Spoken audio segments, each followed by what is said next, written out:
Hey, not to be weird or anything, but can I see a picture of your dick? This is a question and a quote that this man right here has gotten thousands of times throughout the month, ever since his video on TikTok went super viral. Now, if you don't know who this man is, my name is Richard, or Richie Bones, if you will. And obviously you can tell he is very heavily tattooed in the face and body, but that's not why he went viral. He went viral because he has a certain area tattooed that not too many people, I want to say almost 99% of people, would never dare to get. Not only does he have it tattooed, he has it sleeved out, and it's none of his arms or his legs.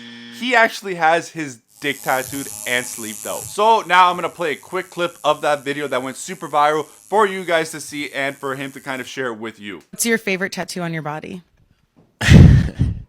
So my dick is sleeved out. So that's probably my favorite tattoo. So after watching this video, my jaw dropped right away. And then immediately after, I ended up going ahead and reaching out to Richard because I wanted him to be on the channel. We ended up hopping on a FaceTime and we started chatting about some video ideas and how to kind of go ahead and make a video like this kind of special. And we came up with something that was really raw and very unique. And what we kind of came to the conclusion on was go ahead and show him and the video to a bunch of friends and family of mine and have them come up with these raw, uncensored like kind of questions that you wouldn't really ask somebody. These are the set of questions that I'm going to have for him, and he's going to go ahead and answer. He is not going to hold back. He's going to be as honest as possible with you guys, and I can't wait to hear some of these answers and share them with you. But what I also want you guys to go ahead and do right now is give the video a big thumbs up to show your support to Richard, but also go ahead in the comments section and let him know of any other questions you would like him to answer. He said he wants raw questions. He wants to answer some questions that people would never dare to ask. So, go ahead, write that in the comment section, and I hope to have him on for a part 2 to answer more. So now let's start off with the first question, and probably the elephant in the room, and something everybody's probably wondering. Why in the world would you want to go ahead and tattoo and sleeve out your dick? What was the motivation behind doing this, and why would somebody want to do this to their body? Purely sexual and spiritual, and to see what I could do pain-wise if it was what everybody kept saying.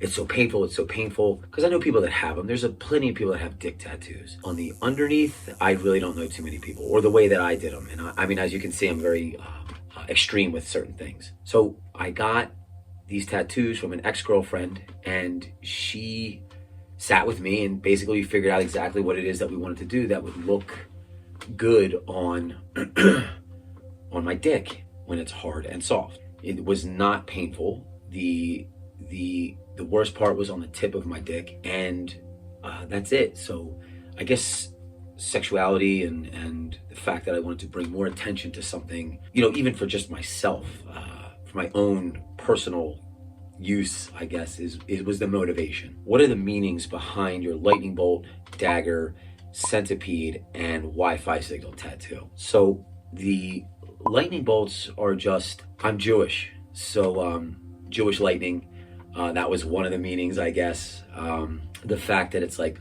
lightning cock or lightning dick or something to that effect. It's something that's going to get you electricity or whatever you will. The Wi-Fi is basically just putting that sexual energy out and fully torqued. The dagger and the arrow are just stabbies, you're dick stabbing people when you're fucking or when you're having sex. And then the centipede was because I wanted a scuba diver so it looked like it was going in and out, but the centipede actually works out well because flesh on flesh, it literally looks like a centipede is going inside of a woman. That's what the motivations were. I think the lightning bolt was probably, and the Wi-Fi signal were probably the most meaningful ones. Do you worship the devil, or have you ever been asked about that? This is the hardest question, I think, on this list that I'm answering right now. I have a belief that 99 to 100% of the world lives a satanic lifestyle because we all live in a mortal coil of sin. No one can pick up the first rock and throw it because everybody lives within sin. Did I used to worship the devil? What I interpreted as worshiping the devil, I would say yes. But in the end, it was foolish because really, if you ask the monkey, do they know what the devil is? This is a man-made thing. I think that as we get older and we progress or evolve in life, we start having these different concepts. Some of us only make it to one part of this concept or this evolution. Other people make it to this one, and so on and so forth. Does it exist? It probably does. I don't know. I do not subscribe to it at this point in time. I know that there is something greater than that out there, or what the perceived definition of devil worshiping is. And again, like I said, I feel that all man lives in sin. So he who can throw the first stone lives without sin. I forget the saying. It's biblical. Have you ever been called Darth Maul before? You know, I appreciate the art of ball breaking. I grew up in shops painting cars, working on cars, doing body work, things of that nature.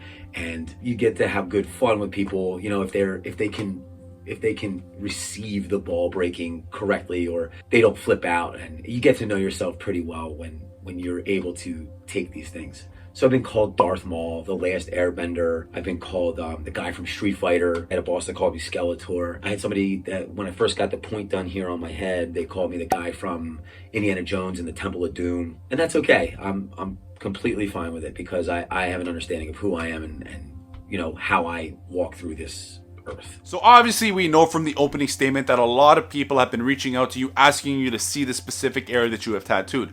But do you believe that having this area tattooed has given you and gotten you more attention from like the opposite sex? I would love to hear what you have to say on this. Let's look at it like this. I have gotten more dick pics and more pussy pictures and tits and offers in the past month than I have ever in my entire life. And I'm not really lacking in that portion of life. I already was well off in that area. I think it's a matter of self-control, I guess is the best way to say it. It's not helped, you know, and it's just a matter of, am I that kind of person that's just going to take advantage of it? No, because I still have emotions. I still have needs and wants when it comes to sexuality and relationships. Do you have any tattoos you regret? I absolutely, like I said in the interview with Inked, there is no regrets when it comes to any of my tattoos, because I believe that it is a path that has taken me to where I'm at right now. Would I do anything different? No, absolutely not, because I don't even mind it. You know, this is just temporary. So when you do something, there's always something that comes along with it, or tails behind it, or like a conga line, you know, and I believe that this is a forward motion. Would you say you scare more adults or children? It's amazing, because I don't think I scare people. I think people are more curious.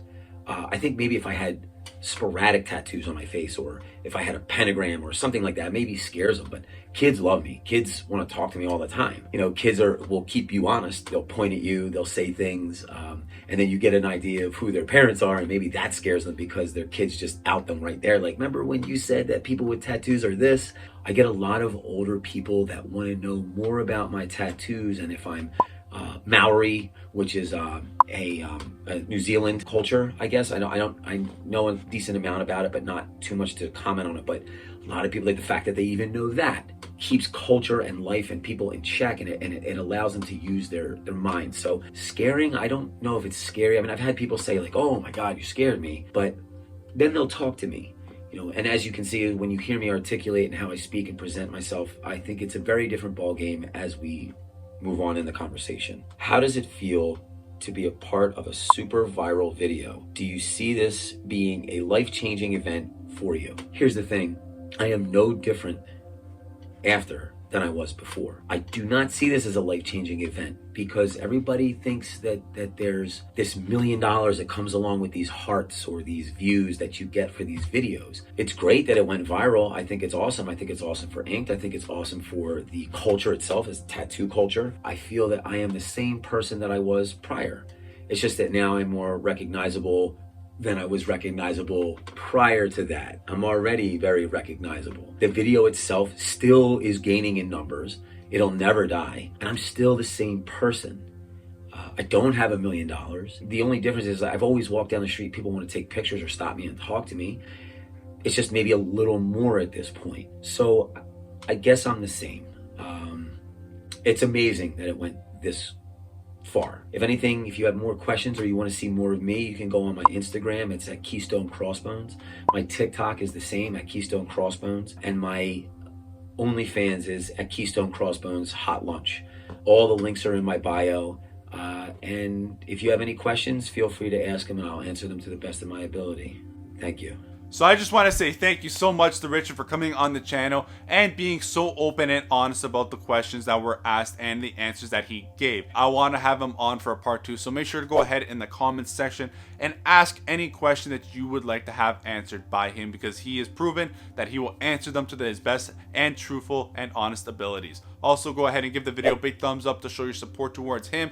Go ahead and follow him in all of his platforms. It'll be linked in the description down below. And also, I recommend you go ahead and check out these videos here as well, because they are other videos that I've interviewed people that have more heavily different tattoo kind of look to them that most people aren't used to seeing, and you can hear from their perspectives and their mindset on things. Like always, Justin out. Later, guys.